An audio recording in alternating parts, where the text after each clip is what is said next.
अस्सलाम वालेकुम व्यूअर्स, मैं हूं आपका होस्ट अब्दुल रहमान और आज डिस्कस करेंगे पाकिस्तान की जानब से अपने लिए बनाया जाने वाला पहला कार्गो शिप अंडर कंस्ट्रक्शन है। जी हाँ, एक ऐसा जहाज़ जिस पर कंटेनर्स रख के दुनिया भर के मुल्कों को भेजे जा सकेंगे।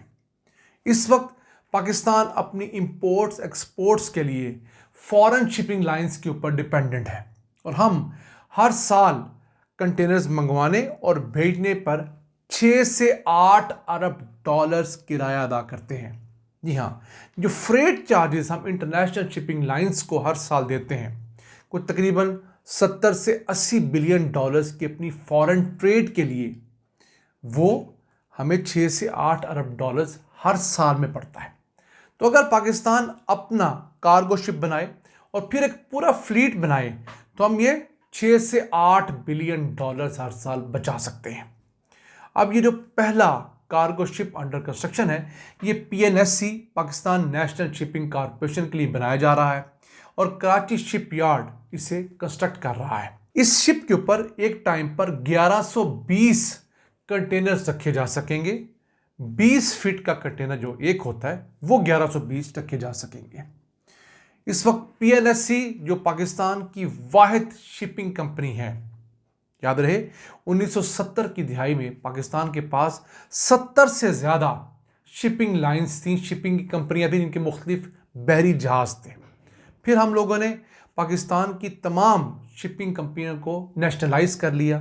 भुट्टो साहब ने ऐसा बेड़ा गर्क किया इस शिपिंग इंडस्ट्री को कि उसके बाद पाकिस्तान में कोई प्राइवेट सेक्टर की कंपनी आज तक शिपिंग लाइन के अंदर नहीं खुली।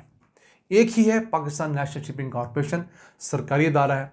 उसके पास टोटल 12 जहाज़ हैं और उन 12 जहाज़ों में या तो ऑयल टैंकर्स हैं जो ऑयल की तरसील करते हैं, जिसमें डीजल, पेट्रोल या खाम तेल आता है अरब ममालिक से, या बल्क कैरियर है जिसके अंदर गंदम आती है, कोयला आता है।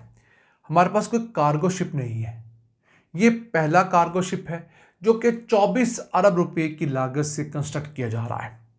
अब इसी कार्गो शिप को अगर हम इंटरनेशनल मार्केट से ख़रीदने जाएं तो इसकी कीमत 32 अरब रुपया है, यानी 8 अरब रुपया हम एक जहाज़ की कंस्ट्रक्शन से बचा रहे हैं। फिर ये जो काम होता है शिप बनाने का, ये बड़ा लेबर इंटेंसिव होता है। तो जब पाकिस्तान के अंदर ये बन रहे हैं तो पाकिस्तान के अंदर भी जॉब्स क्रिएट हो रही हैं और फिर जब ये बन जाएगा तो हम लोगों ने पहले जो डॉलर्स के अंदर पेमेंट करनी थी दुनिया के मुख्तलिफ मुल्कों की कंपनियों को और वो डॉलर उन मुल्कों में चले जाने थे, अब हम रुपयों के अंदर पेमेंट करेंगे।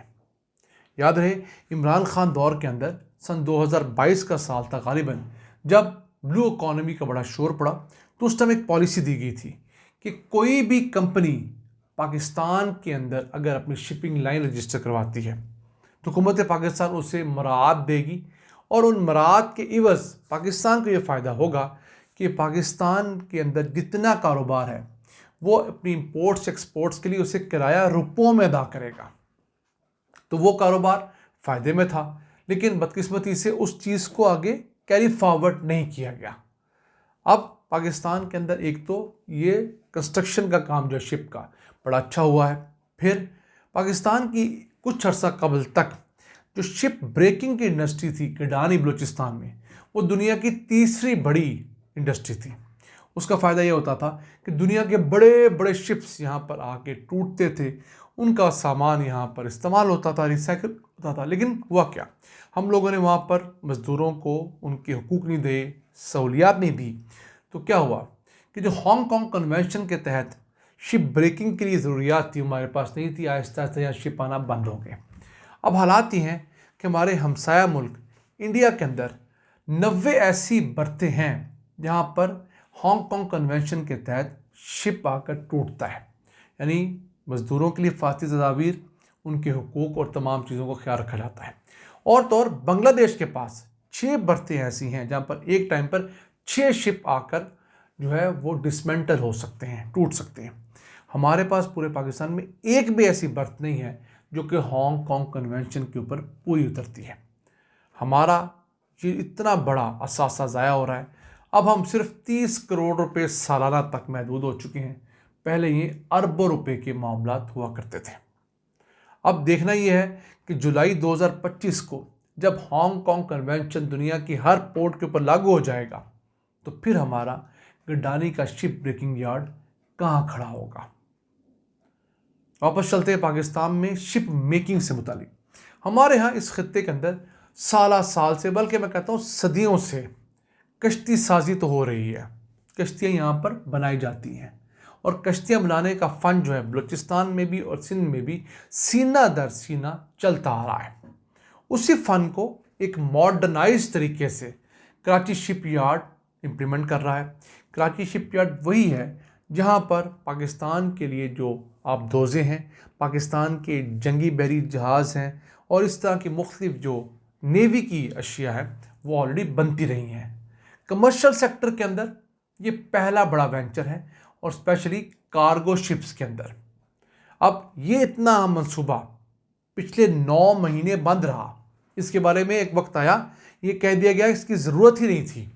फिर दोबारा से कुछ दर्द दिल रखने वाले आला हुक्काम को ख्याल आया। पाकिस्तान नेवी, PNSC और कराची शिप यार्ड दोबारा से ऑन बोर्ड आए और इस मामले को दोबारा से शुरू किया गया है। उम्मीद करते हैं कि इसी साल के अंदर ये मुकम्मल होगा और अगले साल 2026 में पाकिस्तान का पहला अपना बना हुआ कार्गो शिप दुनिया भर के समंदरों के ऊपर राज करेगा। हमारे यहाँ से ये जाएगा, आएगा और फिर हमें दुनिया भर से भी ऑर्डर्स मिलेंगे। कराची शिप यार्ड अगर एक जहाज़ बनाने में कामयाब होता है और वो सस्ता जहाज़ बनता है तो हम लोग बाकी मुल्कों के लिए 1-2 अरब रुपए का मुनाफा रख के भी इस तरह के जहाज़ बना सकते हैं।